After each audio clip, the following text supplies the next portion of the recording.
Hi student, now I am discussing the another session of DSA with C Sharp. Okay, इस session के अंदर मैं आपको बताने वाला हूँ कि किस तरीके से हम स्टैक वर्सेस क्यू का यूज करेंगे नॉन जेनरिक कलेक्शन में। जैसे मैं ऐसा एक्सपेक्ट कर रहा हूँ कि आपने मेरा पिछला सेशन बहुत अच्छे से करके देखा होगा। ठीक है, बहुत सारे ऐसे स्टूडेंट्स हैं जिन्होंने कमेंट्स तो बहुत अच्छे किए, लेकिन मेरे ख्याल से वो प्रैक्टिस नहीं कर रहे हैं। आप प्रैक्टिस करिए, क्योंकि देखो शुरुआत के वीडियोस में तो बहुत अच्छे व्यूज मुझे मिल रहे थे, लेकिन अभी के वीडियोस में ज़्यादा व्यूज नहीं मिल रहे हैं, और इसी तरीके से यदि व्यूज मिलेंगे तो मेरा भी इंटरेस्ट थोड़ा बहुत डाउन होगा। ठीक है, तो जैसे आप बोलते हो ना कि हमारा जो सेशन होता है वो बहुत डिले हो रहा है, तो मैं वेट करता रहता हूँ कि कितने स्टूडेंट्स हमारे वीडियोस को व्यू कर रहे हैं, कितने स्टूडेंट्स उसको प्रैक्टिकली इंप्लीमेंट कर रहे हैं। क्योंकि इसके पहले जो पर्टिकुलर वीडियोस था उसके अंदर मैंने आपको कुछ टास्क भी दिए थे, और मैंने आपको ये बोला था कि उस टास्क को आपको प्रैक्टिकली इंप्लीमेंट करना है। यदि आपको किसी भी टाइप का कोई डाउट आता है तो आप मेरे से पूछ सकते हो, पर अभी तक मैं एक्सपेक्ट कर रहा हूँ कि मुझे कोई ना कोई कमेंट मिलेगा।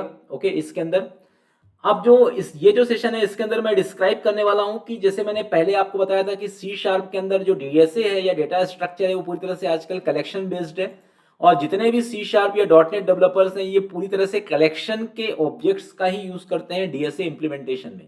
ठीक है, तो अब मैंने इसके पहले जो डीएसए के जितने भी प्री डिफाइंड क्लासेस थे नॉन जेनरिक कलेक्शंस के अंदर, array list, hash table, sorted list, इन सब के बारे में मैंने डिफाइन कर चुका हूं। अब मैं बात करता हूं stack and Q.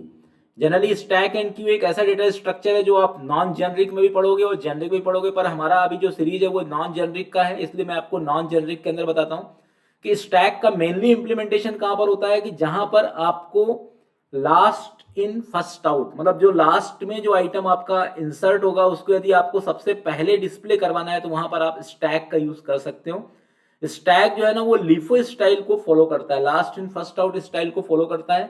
It provides push method to add a value. यदि आपको कोई वैल्यू आपको ऐड कराना है तो स्टैक के अंदर पुश मेथड होता है, और यदि किसी वैल्यूज को यदि आपको रिमूव करवाना है तो स्टैक के अंदर आपका पॉप मेथड होता है। तो इसके अंदर देखो स्टैक का मैं आपको डायग्राम बता देता हूँ। स्टैक जो है सबसे ज्यादा यूज होने वाला कलेक्शन ऑब्जेक्ट्स है। जब भी आपको कोई ऑटोमेशन में कोई काम कर लो, ऑटोमेशन बेस्ड यदि आपको कोई टास्क करना है तो वहां पर आप स्टैक को इंप्लीमेंट करते हो।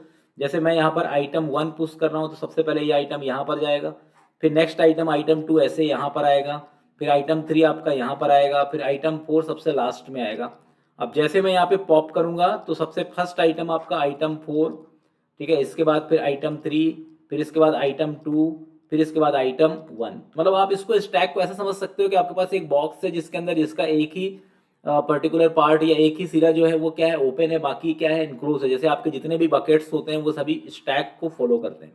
इसलिए बकेट्स के अंदर यदि आप कोई आइटम रखते हो तो जो सबसे लेटेस्ट आइटम होता है वो सबसे पहले फेच होता है।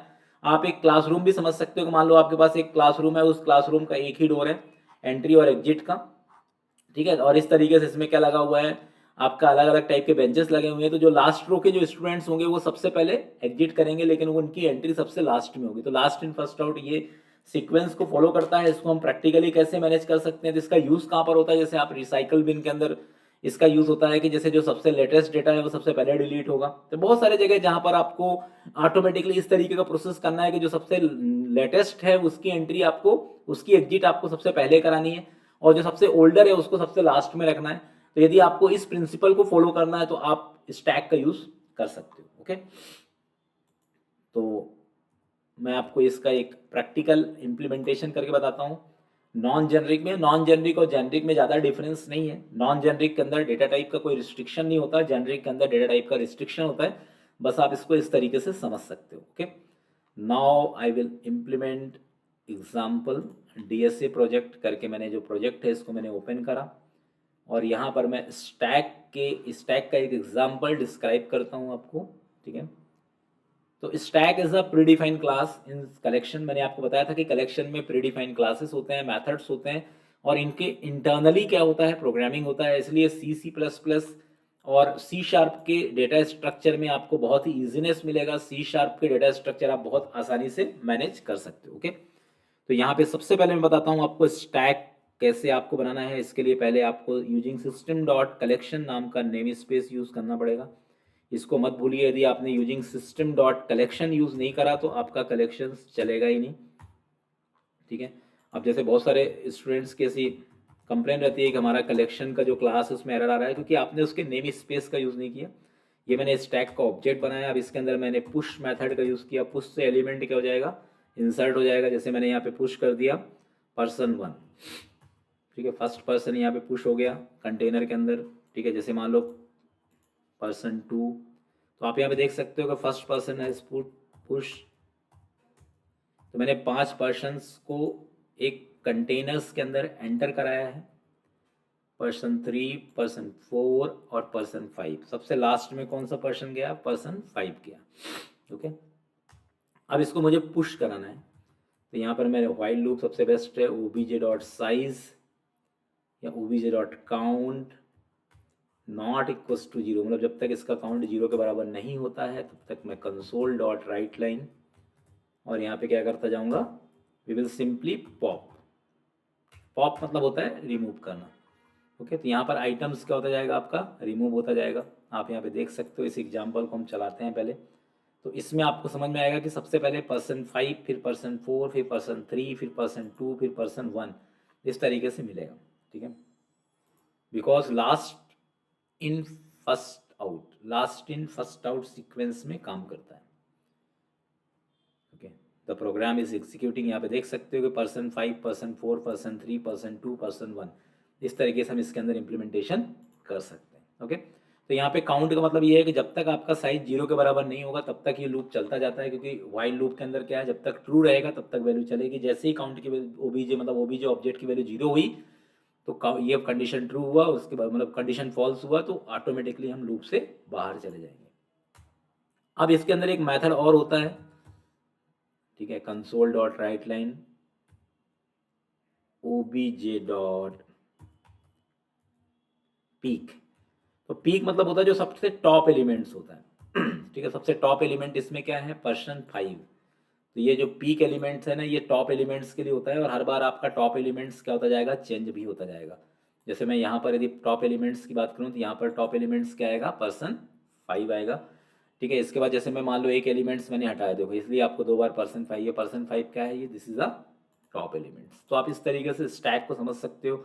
मैंने आपको अपना ब्लॉग भी बताया sivaTutorials.com, यहाँ पर भी एग्जाम्पल्स आपको मिल जाएंगे। अभी मैं एक बार फिर से स्टैक के बाद वापस आऊँगा किसके अंदर, जेनरिक के अंदर। इसके बाद बात करता हूँ मैं क्यू की, ठीक है। अब क्यू जो होता है ना, ये स्टैक का एक इन्हेंसमेंट है, क्योंकि मैंने आपको बताया कि स्टैक की लिमिटेशन क्या है कि जैसे जो लास्ट इन फर्स्ट आउट होगा, मतलब जो सबसे लास्ट में एंट्री करेगा वो सबसे पहले एग्जिट करेगा, लेकिन हर जगह इस चीज़ को हम फॉलो नहीं कर सकते। जैसे मान लो आपके पास क्यू का बहुत रियल टाइम में ज़्यादा यूज़ होता है, क्योंकि क्यू के अंदर एक सीक्वेंशियल डेटा एग्जीक्यूशन है, मतलब जिस तरीके से आप डेटा इंसर्ट होगा उसी ऑर्डर में डेटा क्या होता है, फेच होता है। क्योंकि क्यू जो है ना, इसके अंदर 2 अलग अलग सेक्शन होते हैं, एक रेयर होता है, सॉरी एक फ्रंट होता है और एक रेयर होता है। फ्रंट से आपका क्या होगा, इंसर्शन होगा, और रेयर से क्या होगा, एग्जिट होगा। तो जैसे मान लो यहाँ पे ए आइटम है, इसके बाद जैसे हमारा क्या है, बी आइटम आया, तो क्या होगा, इसमें सफल हो जाएगा। जैसे ए आइटम आपका यहाँ पे चला जाएगा और बी आइटम यहाँ पे चला जाएगा। अब जैसे सी आइटम आया तो इसके अंदर सी आइटम कहाँ पे आएगा, यहाँ पे आ जाएगा, सॉरी सी आइटम यदि आया तो सी आइटम कहाँ पर आ जाएगा आपका, यहाँ पर ए आइटम चला गया, यहाँ पर बी आइटम चला गया और यहाँ पे सी आइटम चला गया। इस तरीके से सप्लिंग हो जाती है। तो अब इंसर्शन क्या होगा, एग्जिट कहाँ से होगा आपका, यहाँ से होगा, तो इसलिए ए आइटम सबसे पहले आ गया, उसके बाद फिर बी आइटम आ गया, उसके बाद फिर सी आइटम आ गया। तो ये फीफो सीक्वेंस को फॉलो करता है, फर्स्ट इन फर्स्ट आउट, मतलब जो आइटम सबसे पहले जाएगा वो आइटम सबसे पहले आएगा।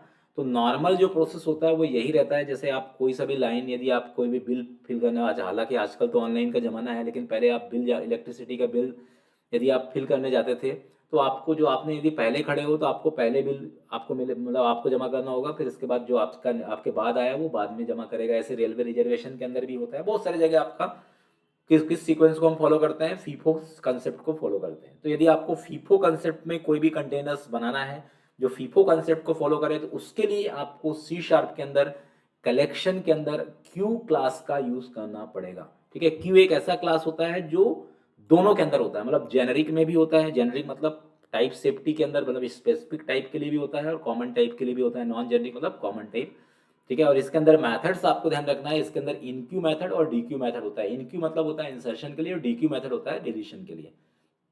तो जैसे मैंने आपको यहाँ पे स्टैक बनाया था, ठीक उसी स्टाइल में मैं यहाँ पे क्यू का इम्प्लीमेंटेशन कर देता हूँ। यहाँ पे मैंने क्यू का ऑब्जेक्ट बनाया, ठीक है। अब आप सोच रहे होगे कि C++ के अंदर क्यों बनाना कितना कॉम्प्लिकेटेड है, उसके लिए हम एरे बनाते हैं। तो आपको यदि एरे से क्यों बनाना है तो आप वैसे आपको यहाँ पर भी बनाना पड़ेगा, पर C# या जावा में इसकी रिक्वायरमेंट नहीं होती, क्योंकि इसके अंदर पहले से API क्लासेस बने होते हैं, आप उनके थ्रू पूरा काम कर सकते हो। इसलिए बोला जाता है कि जो हाई लेवल लैंग्वेज पढ़ने से आपको बहुत सारे बेनिफिट्स होते हैं। तो वो बेनिफिट्स यही हैं कि आपको हर चीज़ बाय स्क्रैच नहीं लिखना है, इसके लिए आपको बहुत सारे इनबिल्ट लाइब्रेरी मिल जाते हैं जहाँ से आप पूरा काम आसानी से कर सकते हो। तो देखो इनक्यू मेथड फॉर डेटा इंसर्शन है, यहाँ से हम डेटा इंसर्ट कर सकते हैं। This is also for data insertion, this is also for data insertion, this is also for data insertion, this also for data insertion. इस तरीके से हमने डेटा को इंसर्ट कर दिया। ओके, तो मैंने यहाँ पे पांचों पर्सन्स को इसके अंदर ऐड कर दिया। एंड नाउ अब यहाँ पे इनक्यू के बाद क्या आएगा, डी क्यू आएगा। डी क्यू किसके लिए होगा, डेटा को रिमूव करने के लिए होगा, obj.dq। and now I will implement this, run this program।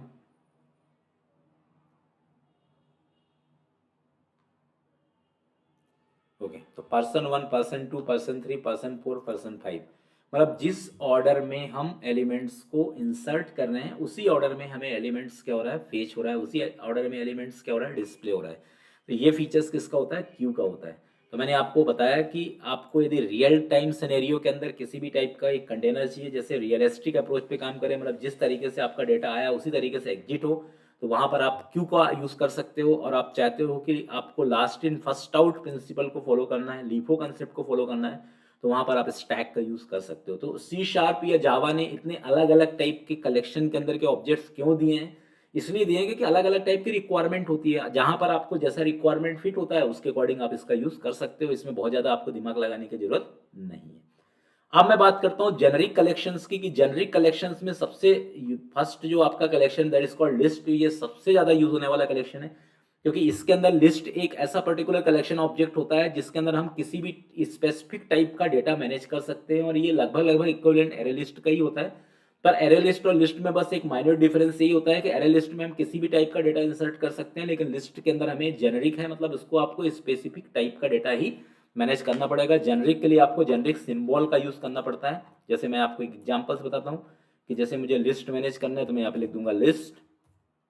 अब मुझे इंटीजर टाइप का लिस्ट लेना है तो मैं यहाँ पे लिखूंगा लिस्ट इंट। तो ये जो सिंबल मैं लगा रहा हूँ ये जेनरिक का सिंबल है, और यहाँ पे लिस्ट इंटीजर। तो मतलब आप ये समझ रहे, अब आप सोचोगे कि ये तो एरे की तरह ही हो गया, लेकिन नहीं, एरे की तरह ये नहीं है। इसके लिए आपको कलेक्शंस भी चेंज करना पड़ेगा। यहाँ पर आपको system dot collections dot generic लिखना पड़ेगा, तब आप इनका यूज़ कर सकते हो। और इंट जो है ना, इसमें आपको इंट का रेंज भी देना पड़ेगा कि आपको किस टाइप का इंट लेना है, इंट 16 लेना है, इंट 32 लेना है, इंट 64 लेना है। ठीक है, मैंने आपको बताया था कि इंट के अलग अलग यूनिट्स होते हैं अकॉर्डिंग टू रेंज। अब मैंने यहाँ पे 1 दे दिया, फिर यहाँ पे मैंने obj.h। तो एरे और इसमें क्या डिफरेंस है, कि मेन डिफरेंस ये है कि एरे के अंदर जो है ना उसमें आपको साइज देना जरूरी है, पर इसके अंदर आपको कोई भी साइज देने की जरूरत नहीं है। आप किसी भी टाइप के एलिमेंट्स को इसके अंदर असाइन कर सकते हो। ठीक है, जैसे मैंने यहाँ पे 1 दे दिया, फिर यहाँ पे 20 दे दिया, फिर यहाँ पे 3 दे दिया, फिर यहाँ पे मैंने 40 दे दिया। मतलब एक एग्जाम्पल बता रहा हूँ मैं आपको। और इसको यदि आपको ट्रेवर्स करना है तो आप सिंपल ट्रेवर्स कर सकते हो। ठीक है, इंडेक्सिंग के थ्रू भी कर सकते हो, विदाउट इंडेक्स भी कर सकते हो। फॉर ईच का यूज़ कर लेते हैं अपन। यहाँ पर अपन इंट ए इन obj। ठीक है, इस तरीके से आप सीधा सीधा इसके अंदर डेटा को ट्रेवर्स कर सकते हो, मतलब इटरेट कर सकते हो। Okay, this one. और यहाँ पर मैं कंसोल डॉट राइट लाइन, और यहाँ पे मैंने दे दिया ए। तो ये आपका लिस्ट का एक छोटा सा एग्जाम्पल है जो मैंने यहाँ पर आपको बताया कि किस तरीके से हम इसके अंदर डेटा एंट्री कर सकते हैं। ठीक है, इसमें भी ऐड मेथड होता है, रिमूव मेथड होता है। तो बहुत आसान है, देखो यूज़ करना बहुत ही आसान है, बस आपको अलग अलग टाइप के इसके अंदर रिक्वायरमेंट्स है। आ गया 120, 340। ठीक है, यदि आपको किसी भी आइटम्स को इसके अंदर हटाना है तो यहाँ पर अपन रिमूव मेथड का यूज़ कर सकते हैं। रिमूव मैंने दे दिया यहाँ पे 3। यहाँ से आइटम्स क्या हो जाएगा, आपका रिमूव हो जाएगा। तो we can remove the items easily. Okay, now I will click on it. यहाँ पे जो आइटम्स आपका 3 आइटम्स है, यहाँ से क्या हो जाएगा, रिमूव हो जाएगा। करेक्ट। तो ये हमारा हो गया लिस्ट। तो list is the predefined generic class. इसके बाद आपका नेक्स्ट आएगा आपका डिक्शनरी। तो डिक्शनरी एक्चुअली क्या है, यदि आपको सॉर्टेड सेट, ये सॉर्टेड लिस्ट या हैश टेबल आपने यूज़ किया, वैसे ही डिक्शनरी है, बस डिक्शनरी आपका जेनेरिक में आता है। ठीक है। इसमें आपको की वैल्यू पेयर में डेटा को स्टोर करना पड़ेगा। तो मैं आपको एक एग्जांपल डिक्शनरी का भी बता देता हूँ। यदि आपको डिक्शनरी का यूज़ करना है तो यहाँ पर मैंने स्ट्रिंग ले लिया की के लिए। तो मैंने आपको बताया भी था कि की वैल्यू का मेनली यूटिलाइजेशन क्या रहता है। ठीक है, जैसे मैं यहाँ पर स्टूडेंट्स का रोल नंबर भी मुझे स्टोर करना है और उनका मार्क्स स्टोर करना है, तो मैं इसका यूज़ कर सकता हूँ। यहाँ पर मैप डॉट ऐड, और देखो इस तरीके से मैंने मैनेज कर दिया। अब यहाँ पे इनरोलमेंट नंबर दे दिया मैंने ENR1, ओके, मतलब कुछ भी दे दिया मैंने ENR1। इसके बाद यहाँ पे ENR2, यहाँ पर मैंने वैल्यू दे दिया, इसका मार्क्स दे दिया मैंने 90, परसेंटेज मार्क्स इसका 87। तो मतलब स्टूडेंट्स का एनरोलमेंट नंबर वाइज यदि मुझे उसके परसेंटेज को स्टोर कराना है, ओके, तो उस केसेस में मैं डिक्शनरी का यूज़ करूँगा। यहाँ पर एनरोलमेंट 4 आ गया, यहाँ पर दे दिया मैंने 97, और इसको अपने को डिक्शनरी को यदि अपने को प्रिंट करना है तो उसके लिए अपन क्या यूज़ कर सकते हैं। डिक्शनरी के लिए आपको की वैल्यू पेयर नाम से एक प्रीडिफाइंड क्लास है, उसका आप यूज़ कर सकते हो। यहाँ से की और वैल्यू दोनों डेटा मैनेज हो जाएगा। तो इसका बहुत यूज़ होता है रियल टाइम में, जहाँ पर भी आपको की वैल्यू पेयर में डेटा को मैनेज करना है वहाँ पर आप इसका यूज़ कर सकते हो, और इससे आपको की और वैल्यू दोनों मैनेज हो जाएगा। ठीक है, आपको किसी भी पर्टिकुलर आइटम को मैनेज करना है तो आप यहाँ पे console dot right line map dot gate करके आप की के थ्रू किसी भी वैल्यू को एक्सेस कर सकते हो।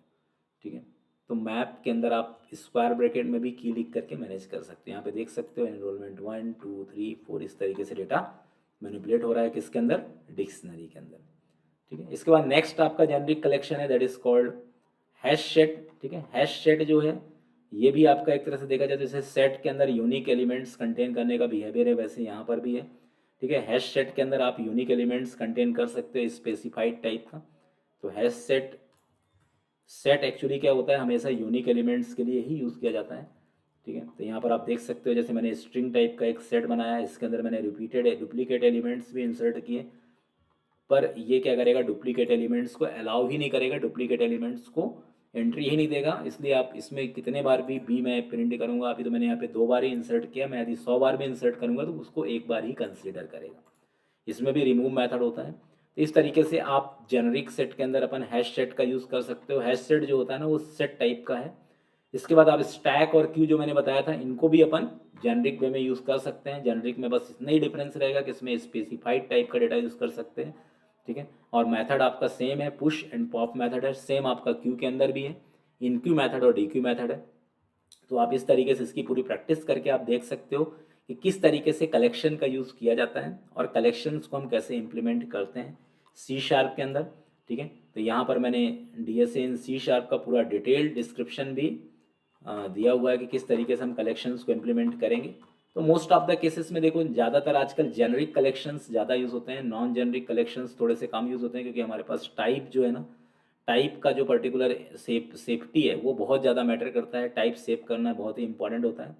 ठीक है, इसलिए स्टैक हो चाहे वो क्यू हो, इनके अंदर मोस्ट ऑफ द केसेस में हम जेनरिक कलेक्शंस को ही प्रीफर करते हैं। सबसे ज़्यादा यूज़ होने वाला कलेक्शन कौन सा होता है, लिस्ट होता है ऑर्डर्ड के अंदर।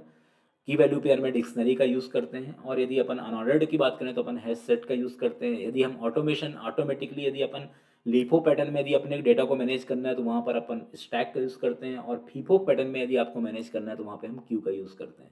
तो ये सभी अलग अलग टाइप के क्या होते हैं, these are the data structure object जिनका हम इम्प्लीमेंटेशन कर सकते हैं।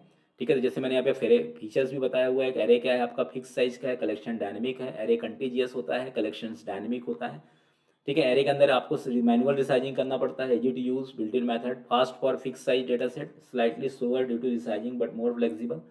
ठीक है, इसके अंदर हमेशा आपका इसका जो पर्टिकुलर इंसर्शन डिलीशन का जो ऑर्डर रहेगा वो n रहेगा, इसमें 1 रहेगा ऑर्डर हमेशा।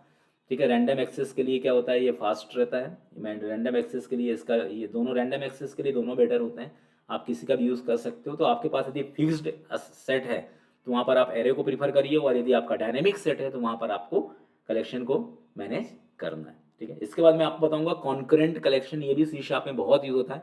तो कॉन्करेंट कलेक्शंस क्या होते हैं, कैसे यूज होते हैं, ये सब चीज़ें मैं नेक्स्ट सेशन के अंदर आपको बताऊंगा। ठीक है, और इसके बाद मैं कलेक्शंस के कुछ और टॉपिक्स भी डिस्क्राइब करूंगा। ठीक है, तो आप ज़्यादा से ज़्यादा इस वीडियोस को शेयर करिए, ज़्यादा से ज़्यादा आप वीडियोस को देखिए। इसके अंदर के जितने भी रियल टाइम इम्प्लीमेंटेशंस मैंने ये प्रोग्राम्स बना करके मैंने बताया है, इनको आप चला करके देखिए।